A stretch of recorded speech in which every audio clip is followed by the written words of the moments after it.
Oi, we are going to be the generation that tells the truth. The other generations lies. The other generation selfish. Well, we're gonna be selfish and we're gonna lie, but we're gonna be straight up about it. So I just want to make that clear. Hold on, there's a plane going by. I don't know if you can hear it. I'm in Australia.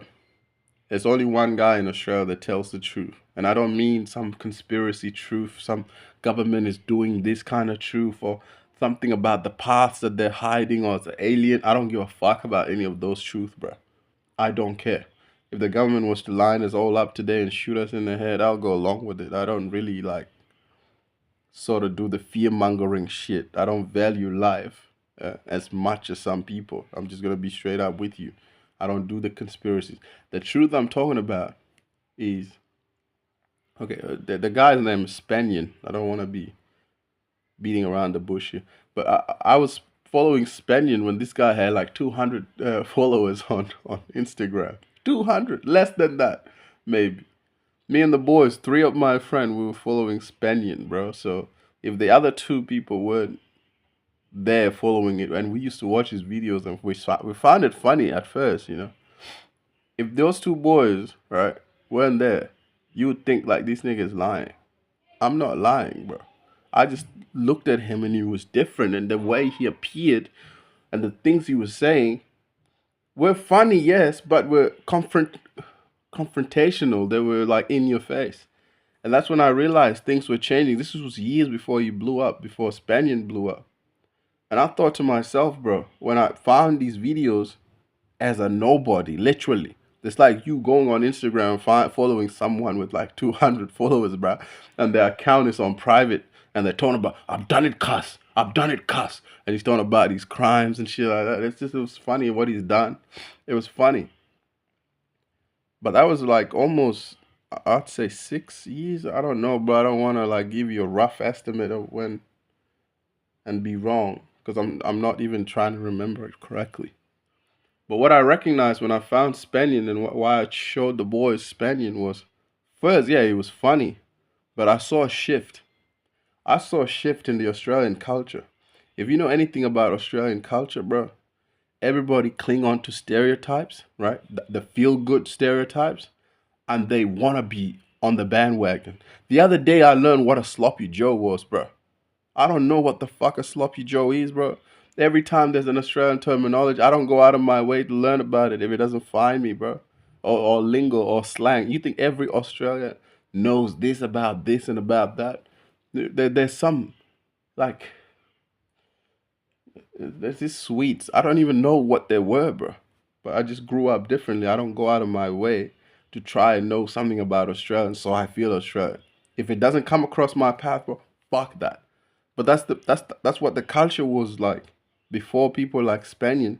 Australian culture was very sort of like a culture where people follow each other. You know, they want to be individualists, but low key everyone is following and saying all the right thing and doing the right thing.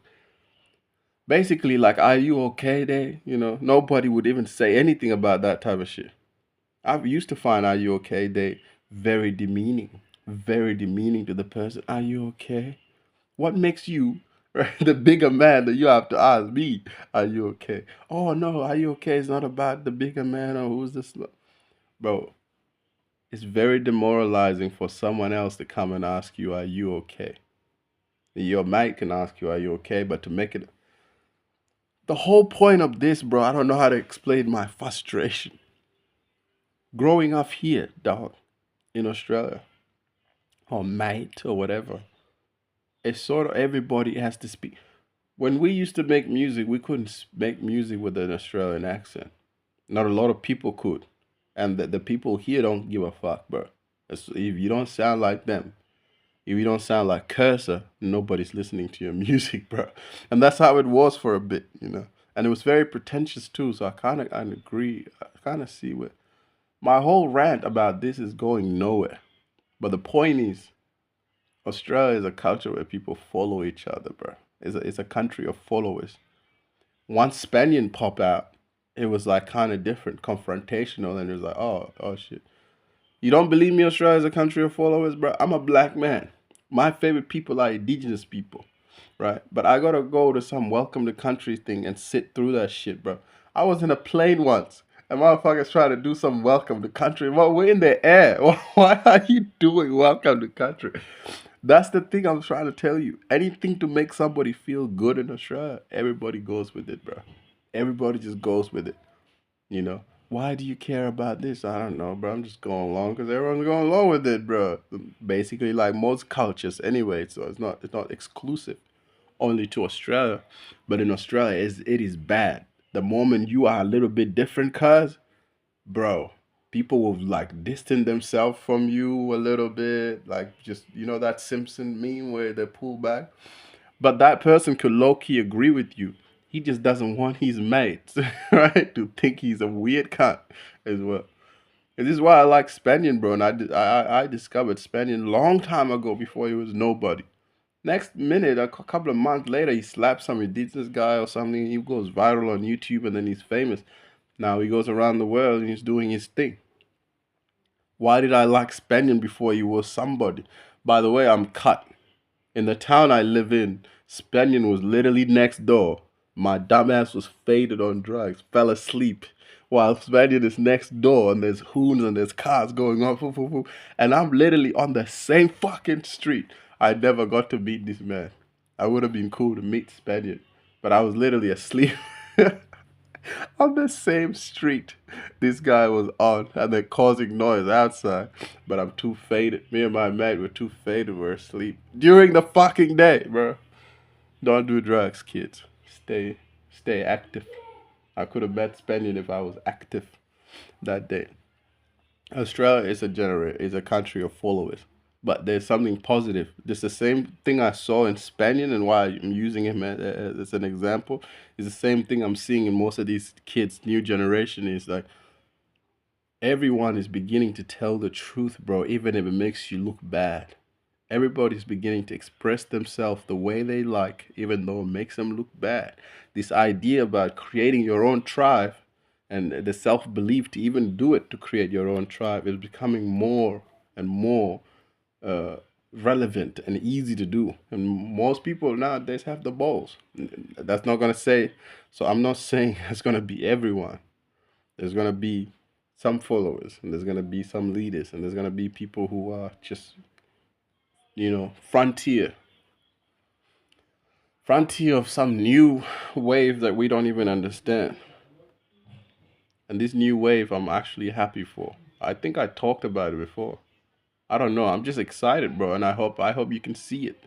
I'm the guy that used to be like, there's a new music thing coming, and I'm a teenager, bro, growing up around like these new waves. Like a lot of the rappers you listen to, I found them before they were even like famous. A lot of whatever it is, a lot of teachers, a lot of uh, influential people. I'm not saying every celebrity, but there's just something I can always feel something is cooking. And how do I do this? It's simple. It is simple.